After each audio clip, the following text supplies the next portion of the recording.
Welcome everybody to the JDW Sports Talk Show. This is the Houston Texans Indianapolis Colts rival podcast. I'm Aaron. I'm the Texan fan. Been a fan since I was a kid. This is my boy DJ, the Colts fan. And we say we're rivals, but we're actually good buddies. So there ain't no rivalry here until it's game day. But so far we have a bit of news, a bit of speculation. And we'll get into it, especially with the NFL honors, with the awards, who was given what award, for MVP, to defensive player of the year, and then we'll get to the prediction of the Super Bowl tomorrow, which will be a big one. So, but for right now, I'll give it to my boy DJ to talk about any Colts news, anything that came up this week so far. Yeah, no, definitely. With the Indianapolis Colts so far, we've had the first narrative. Michael Pittman, wide receiver Michael Pittman, mentioning Anthony Richardson recently in the A to Z Sports article just yesterday, right? Written by Mm. Dustin Adams. Michael Pittman told Chris Sims, the American sports analyst, and I quote, "At one point, I felt like everybody was kind of crashing on him, but I felt like he responded well. I felt like he started showing up earlier. He Mm. started working harder. He's putting in more hours to what he was already doing. And that's what you want to see. We Yeah. didn't see him fold. We didn't see him break down. And I really do think he wants to be the best version of himself, and he's doing everything the right way to get the right result. He's working with a different coach this year to try to up his game. We got to do whatever we do to help him out when he needs the help. There's things I got to do better to help him out." So that is, as I quote, what Michael Pittman said about Anthony Richardson. But Aaron, I want to get your thoughts first. Based off that quotation, what do you think that Michael Pittman was talking about when he's talking about Anthony Richardson? Honestly, I know that Michael Pittman has that hope for his quarterback. I know he wants him to succeed. I mean, nobody wants to see any quarterback or any player in the NFL fail like that, unless they did some actions that made everybody feel judgment on them. But for somebody like Anthony, such a good guy, it's just on the field. It's just a 50-50 on who's going to show up in Anthony Richardson's mind and body. And when it comes to his teammates, of course they want us to succeed. They don't want to see him. They don't want to see him fail. They don't want to see him tap out again. And they're going to try to bring him up as much as they can, so that the way he plays shows into how they play. And that'll lead into winning, because that chemistry, that build, that camaraderie, that'll lead the Colts back to winning to where they want to be. And I know Michael Pittman is a great receiver. To me, he's a great receiver, because he's the type of receiver I'd want on our team. And you know, with him saying that, it's just him wanting to win. I know that for sure. Yeah, no, he definitely has that winning mentality. Michael Pittman has been with the Colts, since the 2020 draft with Philip Rivers' season. That was his rookie year. And Mm. since then, he's just done a great job for the Indianapolis Colts, being a good receiver. And when he talks about Anthony Richardson, Anthony Richardson throughout the season has been able to show adversity in key Yeah. situations. I mean, we even go back to the game between the Colts Texans week 1, right? No matter how much he was down, right? He was always Yeah. down by 9. And then Yeah. he ended up making it like what? Like 2 points. So he ended up making it a game with the drives that he was scoring touchdowns. So I really think that with those touchdown drives, he was really able to make that a close game. He's really resilient, just like Michael Pittman was stating.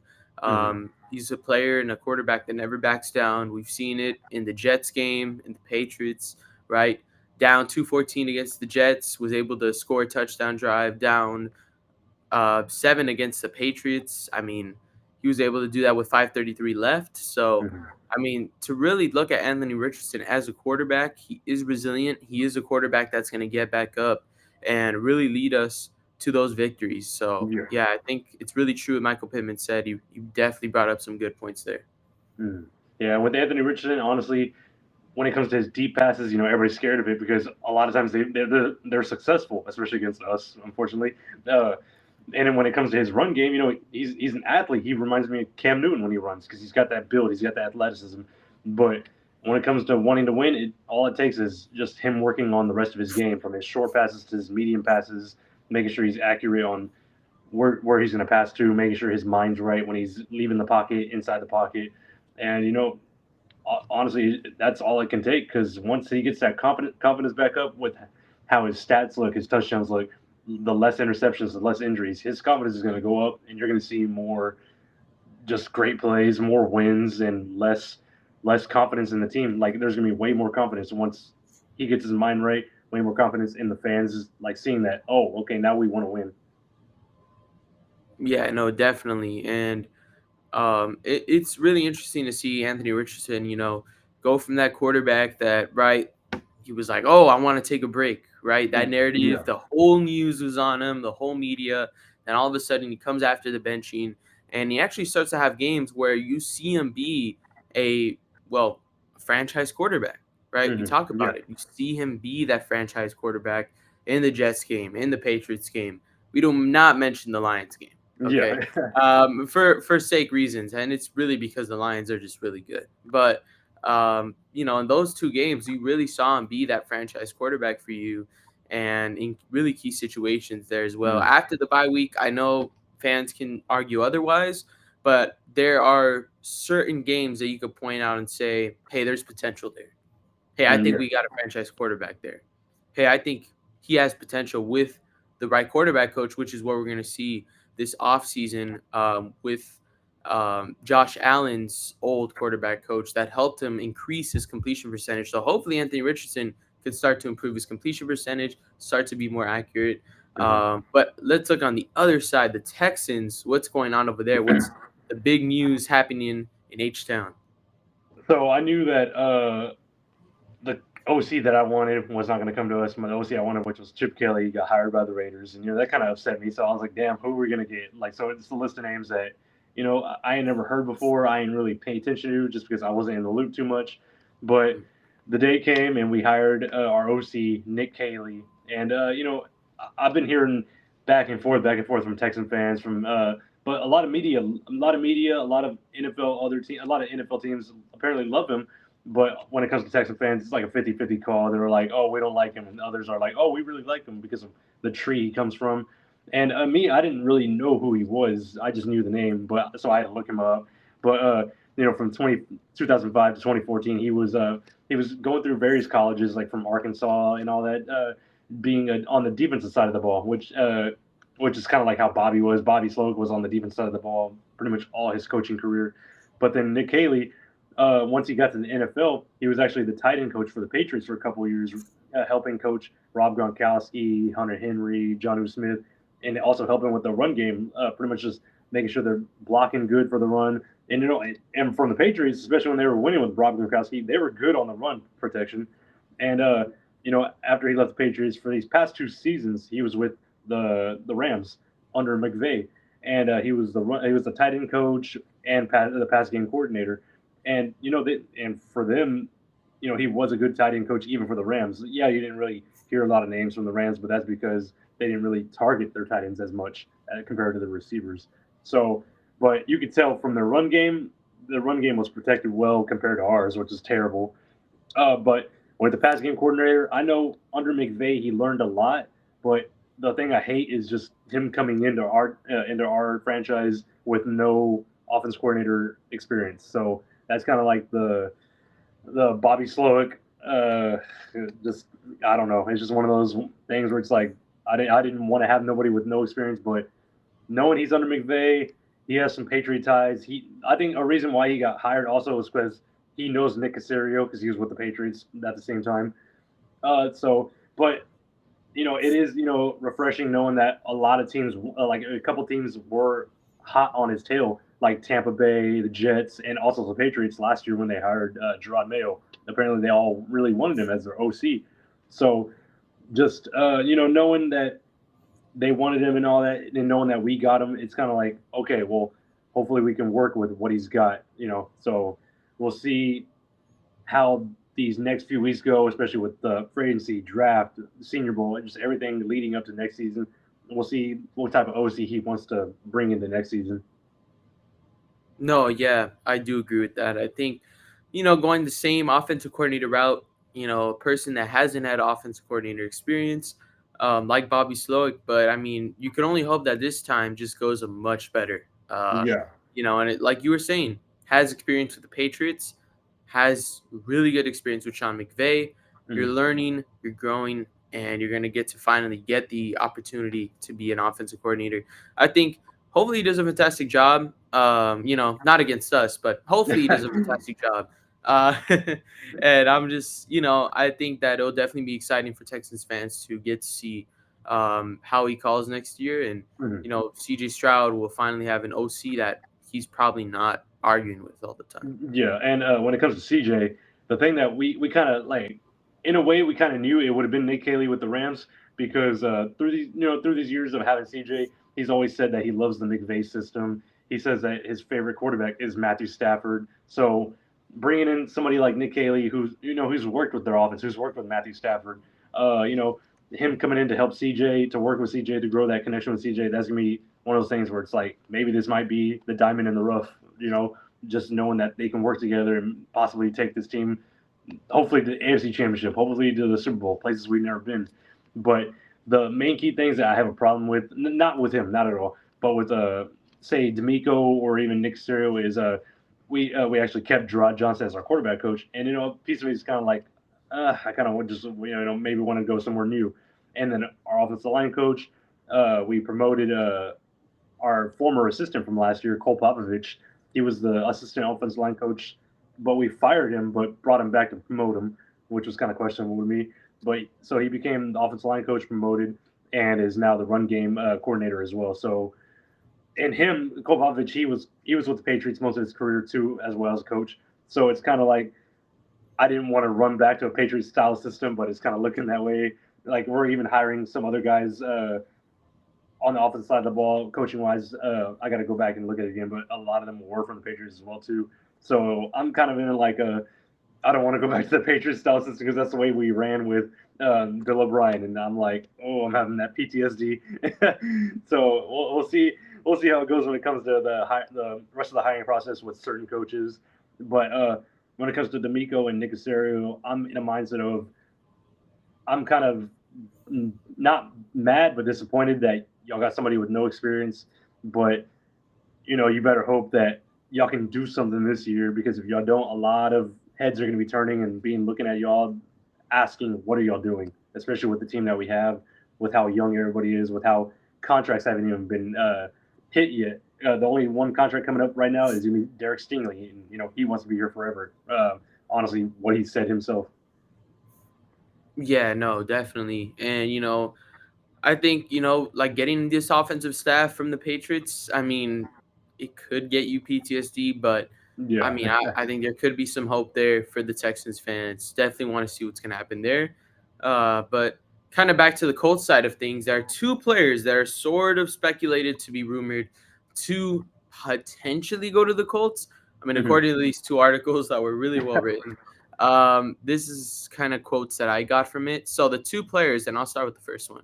Trey Hendrickson from the Cincinnati Bengals could be a potential move. And basically, the points here made was the Athlon Sports journalist Andy Restrepo, and that was really recent, by the way, 3 days Mhm. ago.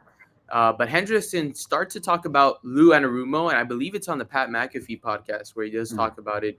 But the quotes are here, and I'll read them. So the quote starts off like this: "I was blessed to be productive under scheme.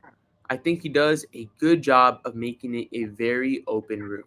Meaning, like, you could talk to him about scheme. This doesn't necessarily fit to what we think we're going to do to attack them. Very organic. He's a leader of elite men. Mhm. He got guys at 4 to 8 to rally behind a cause and continue to win football games. And he does says another quote: "I would love to stay in Cincinnati and help the team win the Super Bowl. But if that's not possible, I want to ensure I'm in a position to contribute to a winning team." Yeah. Now, Lou Anarumo is with the Colts now. Mhm. And the way he described them was like, he's really probably his favorite defensive coordinator, right? Like Yeah. he's probably his favorite DC. Um, really likes him as a person and says he's a really a leader of men, an elite leader of men. Mhm. So there is some speculation, right? Like, can Hendrickson, if the Bengals and him don't come to an agreement, could Hendrickson come to the Colts? And what would be the price? Would be Yeah. the true question. And honestly, with Trey Hendrickson, a player honestly bona fide as him, it's kind of one of those things where it's like a lot of times players don't even look at the money; they look at the team they're on. And him being on the Bengals, it's kind of one of those things where it's like, am I really going to go far as we went before with the Bengals, especially with teams like the Steelers and Ravens taking control of the division as they've always been. So it's kind of like the third place is always going to be, I can't get where I want to be because we're third in the division. We're not going to go nowhere, especially when it comes to playoffs. So say Trey Hendrickson comes to the Colts. Honestly, if Colts had that winning streak going on, that winning mentality, and he joined, and especially with a always defense that gives us a tough time. Honestly, that's always going to be 1-2 for me. I've always seen Texans and Colts 1-2 or 2-1, anything. So him coming to the Colts, that's going to bring a lot more energy, a lot more winning mentality. That defense is going to just be honestly the type of defense a lot of other teams should be watching because it's one of those teams that you thought they were at the bottom, but they're slowly growing from the bottom up because of where they want to go. No matter how far the distance, they just know that they can go where a lot of other teams can't go because they're losing in their division. Yeah, exactly. And, Hendrickson, really great player, really great athlete, defensive end, and, was one of the top 3 sack leaders this season. And Yeah. he's just proven that he can be a really amazing player during even the rough times with his team. And really, even with the defense being as bad as it was last year, he was still a star. He was still getting sacks. And that's kind of what I think the Colts need. They do have some great guys on the edge, but we need that edge rusher that can be more consistent even when the rest of the players aren't doing the best. So I think that can be key. But again, we have to see. We have to wait. I think the cost might be too high for the Colts to try to get him. But the second player is a little intriguing, actually, and I think is more attainable. Dre Greenlaw from the 49ers, I think, can be a lot more attainable than Trey Hendrickson. And Sports Illustrated, Drake Wally, he's actually the co-host of the Horseshoe Huddle podcast. Shout out to him. Shout out to Drake. February 5th on 2025, he says, and I quote, inserting Greenlaw into the lineup would be a sizable upgrade as he produced 82.6 and 79.5 coverage grades in the last 2 full seasons. By Mason Cameron PFF. Another quote, the biggest risk of acquiring Greenlaw is his Achilles tear in the recent Super Bowl with the Chiefs that sidelined him for all but 2 games in 2024. Following his return, he hurt his calf as well and barely saw the field in his 6th NFL season. However, if he is past these injury woes, he can make a fine addition to the Anarumo defense. I do agree. Greenlaw's 2022 and 2023 saw him in statistics accumulating 247 tackles, 8 for a loss, 10 passes defended, 2 fumbles forced, and an interception. So he's definitely a really good coverage linebacker. That's definitely something that the Colts have been lacking even throughout these years. Right, we talk about coverage. Obviously, when it comes to stopping the run, our linebackers are really good, right? Tyre Franklin, EJ Speed are really great linebackers when it comes to that, even in PFF and statistics. But when we look at someone like Dre Greenlaw, he's really good when it comes to coverage, right? I mean, 82.6, 79.5, really consistent when it comes to coverage. You partner Greenlaw with someone like Franklin, I think you can have a really good linebacker duo there. Yeah, and honestly, you added someone like Dre Greenlaw. Coming from the 49ers scheme, mostly all of their defensive stars on that defense are all pretty much just Pro Bowlers, all in their names. Coached under, pretty much coached under actually D'Amico Ryans. They're especially coached from a former linebacker. Coached under all of them, especially like Greenlaw. They all have that leadership to them. They all have that confidence in themselves. Adding him to the team, that's honestly a leadership coming into that position. And, if he's got to call somebody out, say, he comes to the team and he's got to call somebody out on a play, he'll call somebody out on play. And he'll help make those plays when it comes to run or pass. So, honestly, adding him, and also if, you can add Trey Hendrickson, that'd be honestly like a potential top 10 defense if you could, because of those 2 positions that can make an impact. Yeah, and I mean, from what I saw here, he's also a free agent, which makes sense. I mean, why would the article be written if he wasn't a free agent? But yeah, no, definitely. I think Dre Greenlaw, right, he is a free agent. And I think the Colts can most definitely pick him up. If the 49ers don't sign him, which I think with their cap space, I don't think they will. And considering his injury history, I think there's definitely a scenario where they move on from him. And if they do, I think this could be a good signing for the Colts. I think if they do get Greenlaw in the building, a guy that knows how to win, and DeForest Buckner stating in a press conference that he's going to try his best to reach out some of his buddies to come over to the Colts, right? He's going to do some recruiting himself, right? Greenlaw played with Buckner. Yeah. When Buckner was with the Niners, Buckner did play with Greenlaw, so wouldn't be surprised if Buckner tries to get Greenlaw over to Indianapolis and say, hey, let's make a winning culture in this locker room, and definitely want to see what happens there. But back to the Texans, though, what other news is happening in H-Town over there in Houston? Honestly, on the path of what you were talking about, like, an all pro bowler like us, we in our running back with Joe Mixon, he was kind of on that same path of, hey, I'm going to the Pro Bowl. I'm gonna make sure I, see some names. I'm gonna, hit them up, being like, hey, come to Houston. That's what he said in a former press conference in the locker room. And knowing him, he will be that type of player to be like, hey, come on to Houston. You see what we're trying to do. And Nick Caserio is an aggressive GM who, if he sees somebody that he loves, especially D'Amico Ryans, they'll go after them and they'll be like, they'll see any package, any speculation, anything that they can do to acquire that player. Like two players right now I have on name right now that are kind of like, one is high on the trade list and another is like low on trade list, but they could get possibly traded. Number one is Cooper Kupp. He apparently already said that he wants to leave LA. Because you can tell that nothing's really going to go on with their career anymore because Puka's the leading receiver already. But for me, I would say no to Cooper. He's got too much money on his contract. They said the Rams will eat up a lot of that money, but I still wouldn't touch it, especially when it comes to his injury history. So I would hope that we don't go after him because I'm pretty sure he hasn't played a full season in, I would say, like 3 or 4 years. So I really wouldn't want to attack somebody who hasn't played a full season for that long. And the second player, I forgot the website, but it was posted on our on my Texans Saw Sports Discord. But it was of an NFL analyst who said, watch out for the Texans being a name that could acquire DK Metcalf from the Seahawks, because it said DK Metcalf is on his final contract year. He could be possibly traded because Seattle, they're that type of team where it's like you don't know if they want to do something or they just want to get back into rebuilding. So them trading somebody like DK, and in the article it said they could trade as much of a third round pick for him. And me hearing that, I'm like, do it, because I wouldn't mind getting rid of a third round pick for DK, because the dream of having Nico Collins, a big receiver, DK Metcalf, a big receiver, and going to draft a slot receiver, a fast receiver, that's Texas fan dream, CJ Stroud dream of who he wants to have as a weapon.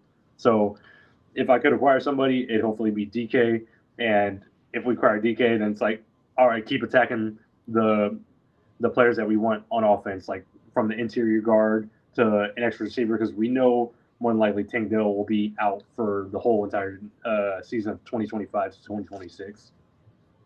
Yeah, no, and definitely. I mean, you were stating, right? Tank Dell's going to be out for a really long time, Yeah. so he's not even coming back like this next season, which I just don't tells believe you so. the injury is really bad. The injury that he suffered, and may God rest his soul that he recovers and that he gets through that, because that is a really rough injury that he went through. So yeah, like you said, right now it's mainly just Nico Collins. It's really Nico Collins, and if you pair Yeah, because DK Metcalf we don't there, even know if we're bringing back Stephon. A lot. Part of me is like, yeah, don't bring him back, but then a part of me is like, if you want to restructure him. But it's up to what Nick Caserio and D'Amico Ryans want to do with helping yeah. the offense. I think since he got injured early and he's his age, I think there's a possibility where you guys don't sign him and Yeah. instead go after someone like DK. I think Oh it's yeah. just much better than Stephon at this point. Um, and I think you guys still have some solid receivers out there. I believe Robert Woods is still there. Yes, So you and still I have forgot him. that is a key thing, that Robert Woods, he worked with Nick Haley with the Rams, so he'll help the younger receivers, somebody like Nico, whoever we bring in from free agency, trades, or even the draft. Robert Woods will be the leader, who he's always been on our team, to guide the guys on the play style of the West Coast system that we know that not McVay, Haley will bring. Yeah, no, I definitely agree with that. And um, pretty much those are the news from the Colts and the Texans, I believe. Unless you had something else, like Oh another no, narrative. so far that was pretty much all I had on mine. But those are definitely the trading rumors, free agency rumors. But now, ladies and gentlemen, we're going to get into what we've all been waiting for. It is Snoop Dogg at the NFL Honors. No, I'm just kidding. It is the NFL Honors. But yeah, most definitely, if you were able to watch it, I was not, but I was able to watch a few hours of it. But it was definitely really entertaining to watch. I had a good time watching it, and definitely just something to consider. I definitely want to look at this way, and we're gonna definitely start with these awards, getting our reactions from it. But yeah, what was your initial thoughts, Aaron, on the NFL honors? I didn't really get to watch it either. I was busy with some things, but I kept up with on Twitter because Twitter is always like before the award is even honored, they always like spoil it and say, "Oh, okay, hey, here's who got the award." But a lot of the awards, I was like, "Okay, okay," and a lot of the awards, I was like, "Oh, I got it right." Yeah, no, definitely. I think with me, it was definitely the same way. And we'll kind of start with, going down the list here. You could also help me out with some of the Oh yeah. members. And, right here, we're going to start with the MVP, Most Valuable Player of the Year, presented by Invisalign. Hmm. It's interesting. MVP, it's going to be Josh Allen, the Bills quarterback. Now, I did say Lamar Jackson, but again, Josh Allen winning it, neither of us said Josh Allen, and I just think that because of his turnovers, that might have been a consideration. He didn't have a Yeah. lot of turnovers, but at the same time, Lamar had less, so that's probably why I went with Lamar over Josh. But Josh, this is his first award. I mean, this is huge, first MVP in the NFL honors. And to get the first MVP in the NFL honors is huge for Josh Allen as a quarterback, Oh yeah. and I think he really deserved it, to be honest.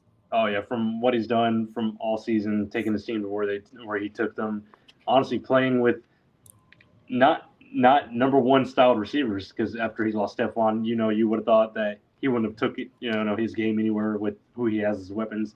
Somebody like Lamar, he has his legs to keep him in that MVP conversation. So he'll make those runs, he'll make those yardage, and he always has a few targets like Mark Andrews or now Derrick Henry. Honestly, when you looked at Josh Allen, you couldn't really name a lot of people because you're like, wait, who is the weapons on the Bills? Like maybe Dalton Kincaid or James Cook, but it's not none of the weapons that you would say, oh, that's that number one target that he has. Yeah, no, definitely. And, most well deserved for Josh Allen. Didn't have the most, styled, upbeat weapons.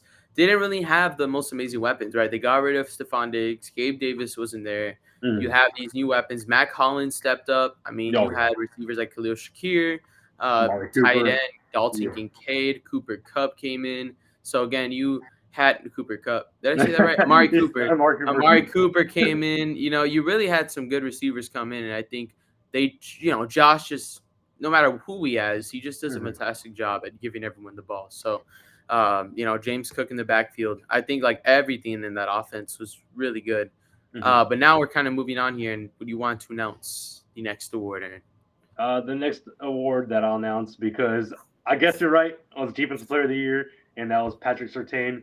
When I found out about it, I was like, I was having to make sure that it was correct on the NFL Twitter profile. I was like, oh, don't tell me this is for sure. And I looked it up and I saw that Patrick Surtain won it. I was like, oh man, this is the one guess I didn't think would have been the right guess, but knowing that Patrick Surtain won it, I was glad because I said usually Defensive Player of the Year award is always mainly given to say the defensive end position, say even linebacker position. You never really see the cornerback win it. Like it was mainly in the secondary, win it in a couple. Honestly, I don't even know how long it's been, but seeing that Patrick Surtain won it, a lot of people were like, other players were robbed or something. But for me, I say Patrick Surtain earned it with how he played with the team he was on. Yeah, the Broncos might not be the best team with their record, but they were that team that honestly was coming up from the beginning of the season to the end of the season, making the playoffs, fighting in the playoffs. So Patrick Surtain was a key benefactor to their defense, and played his heart out.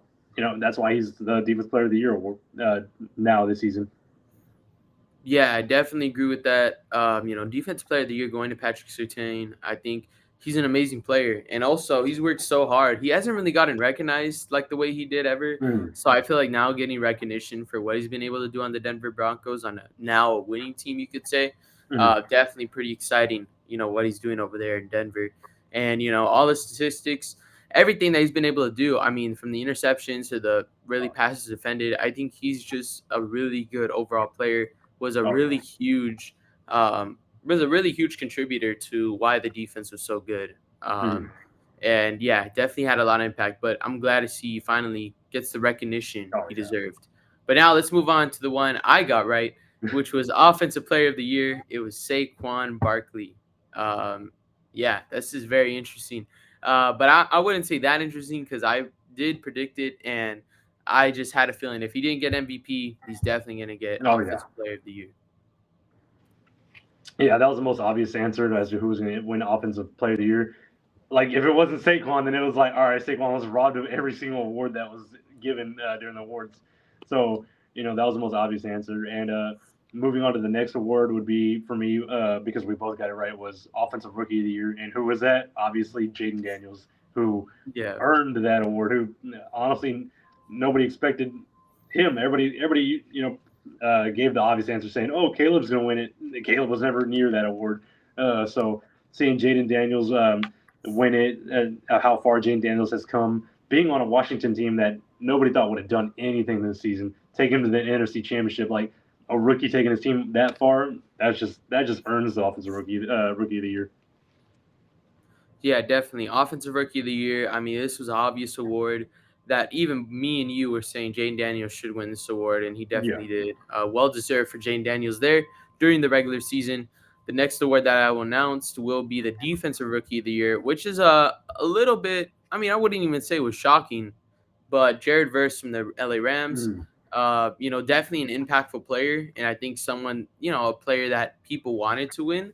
Yeah. We thought it was going to be Quinyon Mitchell Yeah. or even Cooper DeJean, but it did go to Jared Verse. And I think the reason why we thought that was because they're going to get the attention of the Yeah. Eagles. But I think Jared Verse has been a very impactful player for the Rams and well deserved for him there. Oh yeah, for me, I didn't really get to keep up much on defensive rookie stats. I mainly kept up with like somebody like Kamari last year on our team because it's just all bias. But when it comes to the media obvious names like Cooper DeJean or Quinyon Mitchell, it's kind of one of those things where you see the stats and you're like, okay, well there's his stats. So somebody like Jared Verse, it came out like out of nowhere. So I was like, oh okay, well it's a good thing he earned it, not nobody that was just obviously given because they headlined the picture, the profile of defensive rookie of the year. And the next award that was like last on our mention last week was play of the year, which happened to be the Jaden Daniels Hail Mary. So I was even like, oh yep, that was predictably the obvious answer. Yeah, definitely. I agree with that. I agree with that moment. I think Jaden Daniels' game-winning Hail Mary throw was probably, something that really, I mean, that was incredible what he was Oh able to do there and how it just magically just bounced off and yeah, really landed into the hands of the receiver there in I believe it was I don't know Miller who the Brown. receiver was. It was Murray Brown. Yeah. Yeah. So I think really great throw. Oh, Crazy to think that that happened the way it did, but yeah. hey, really good moment there. Anyways, moving on to the next award, we're going to move on. This is the comeback player of the year, Oh, here and we go. it went to Joe Burrow from the Cincinnati Bengals, which yes, it was great. But I think Aaron, you might have had a different prediction there. Yeah, last week I went with Sam Darnold because from where Sam Darnold has come from, Mhm. drafted to the Jets, just belittled because of how he played. Him being notoriously saying, "Oh, I saw Ghost on the field." Being made fun of, and everybody saying he's the biggest bust, in his draft because of just him not predicted to be anything in his future. So him coming out of nowhere, landing in the Vikings team franchise team. Uh, Unfortunate for JJ McCarthy getting hurt for the whole entire season, but it was one of those things where it was a blessing in disguise for Sam Darnold. Nobody thought that Vikings were going to win with Sam Darnold. Everybody just thought, oh, he's not going to do nothing. He's going to just get picked off a lot.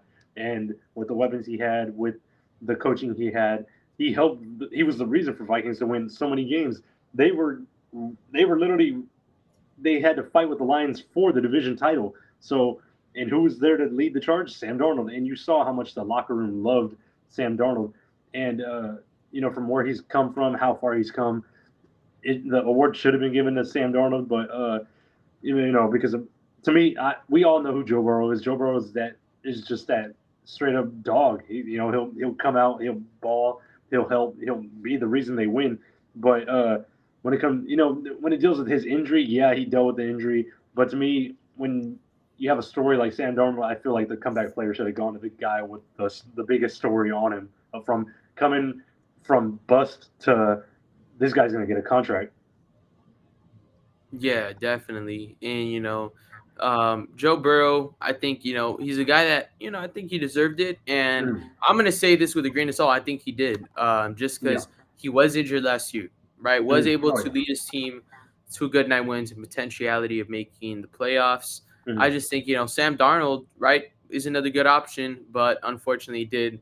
I think just Sam Darnold, maybe towards the end of the year, unfortunately for Sam Darnold, yeah. just didn't do that great. And I just think that the way Joe Burrow ended the season is Yeah. probably what was the deciding factor for him getting comeback player.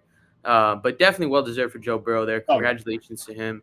AP Coach of the Year is going to Kevin O'Connell, the Mhm. Vikings head coach. This is one that I'm more proud of, and I think we both predicted. I think you might have had Dan Quinn, but Yeah, I yeah, do yeah.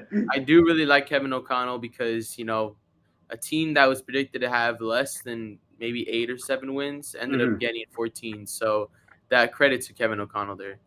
Oh yeah, most definitely. Like, when it comes to the Vikings, everybody said, "Oh, Packers and Lions are going to headline their division," and with a coach like Kevin O'Connell, him having like once what I talk about with Sam Darnold right now, he had to deal with his first round rookie getting hurt. And they expected their first round rookie quarterback to be the leader of their team, so him having to make that call to give Sam Darnold the job, him having to go through the season with how their season's going, and they had a great season no matter how the playoffs went.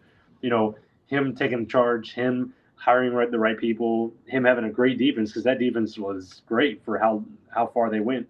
And yeah, the offense had their times of stuttering here and there. The quarterback play was here and there, but regardless, he still led that team.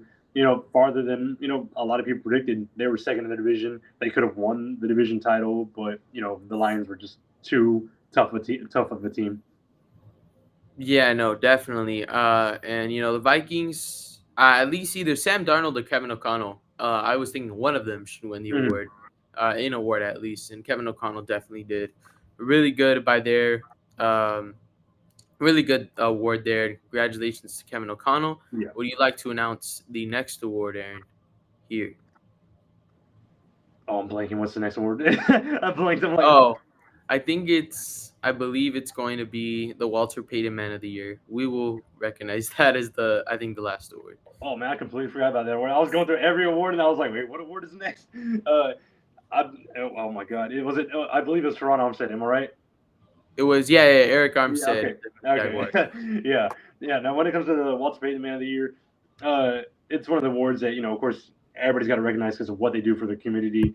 Somebody like Toronto Armstead, you can see how much he's done for his community. So it's not just this player won it because it's the same basic community award that every other player has won it each year. But no, it's a different community aspect that each player has won it. So for Toronto Armstead, it's a congratulations to him because of what he's done for his community, what he's done to help grow the community, and usually that award always goes under wraps because of it's not the high award like MVP or anything like that, but it's one of those awards that they got to start like promoting more and more because of how much it brings the community together with the football team, with themselves, and just bringing more positivity than negativity.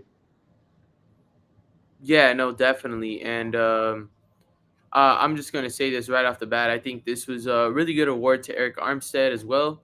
Really good for Eric Armstead to be able to get the Walter Payton Man of the Year. It's definitely an award that kind of slides by everyone's mind, but in reality, Mm-hmm. it's a good award. I mean, it's Yeah. for a person that contributes to their community the most and is a good player on the field and off the field.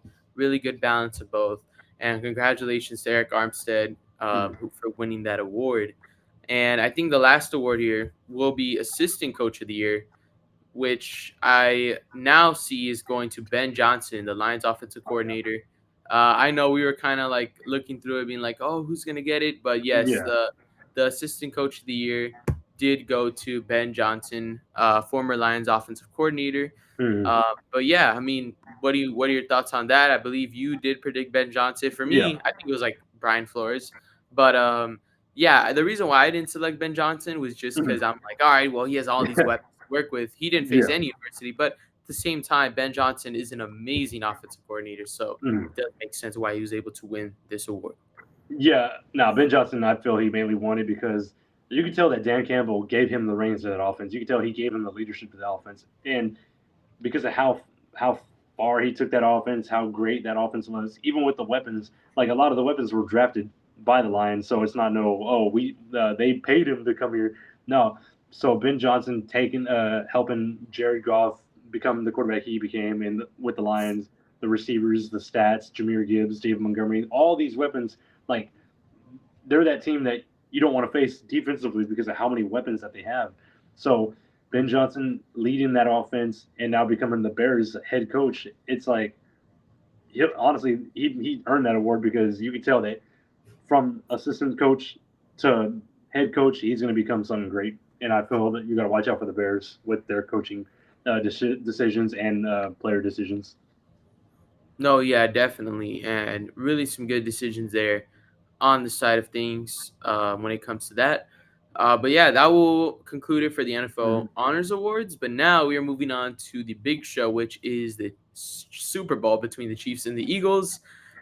This will happen tomorrow at 6:30 Eastern, I believe, Yeah. and definitely gonna be a really good game. I'm gonna be watching it with some Mm-hmm. fellas, so definitely gonna be a really fantastic game. But some of our thoughts before the game starts. What are some of your thoughts, Aaron, before the Super Bowl is like a preview? Super Bowl year. So to start things off, I do have Philadelphia winning, and I pray and hope that they do win because I don't want to see no red ribbons falling on the ground. I don't want to see no Taylor Swift on the field, just all cameras, everything on her, Kelsey, Patrick Mahomes. But for me, I have the Eagles winning. My score prediction will be say 31-26.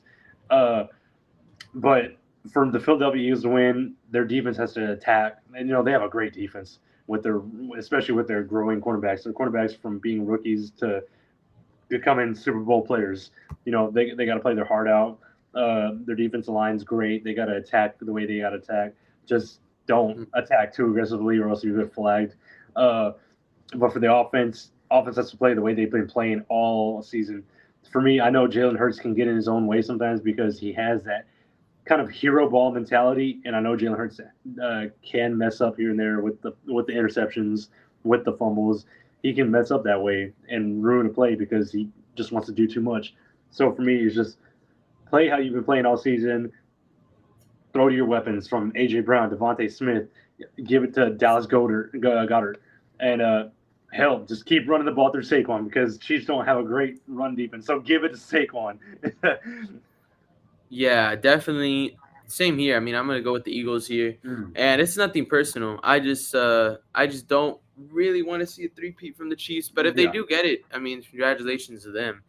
But if they do win, I mean, I will definitely turn off the TV. You can guarantee I'll, that. I'll, But I'll I'm cut just off all kidding. Twitter. I'll cut off all social media because I'm not trying to see I'll cut that. off. I'll cut off the internet. I'll call CIA to say, "Hey, cut off the entire internet." No, I'm just kidding. But definitely. I mean, we're talking statistics here. I mean, just like the Eagles and the Chiefs, both amazing teams. Saquon Barkley, there's a reason why he's Offensive Player of the Year. Going into this game, he's just done a fantastic job at helping this offense, and that's something different that they didn't have last time they faced the Chiefs. Right? They didn't. Yeah, They had a run game, but they didn't have a dynamic running back like Saquon Barkley. And I yeah, think that will make the difference here, considering that the Chiefs defense has struggled to stop the run, struggled yeah, against James Cook, and probably will yeah, struggle against Saquon as well. Gave up over 5 yards to carry to James Cook. Have no idea why Bills did not run James Cook more. yeah. And I just think that was a huge mistake that the Bills made. But now the Eagles should not make that mistake. And I think this should be a win for the Eagles. But that will be it, ladies and gentlemen. That's the Rivalry Podcast. Thank you for listening to our statistics, to the narratives. If you're a Colts or Texans fans, be sure to subscribe. Or if you're an NFL fan and just like to hear NFL stats or topics, please subscribe down below. Like and subscribe. I am DJ KB Cool, aka AB. That is Aaron, aka Head of the Table. Please follow us in our socials down in the link below. And you all have a great weekend watching the Super Bowl. Let's go, Eagles.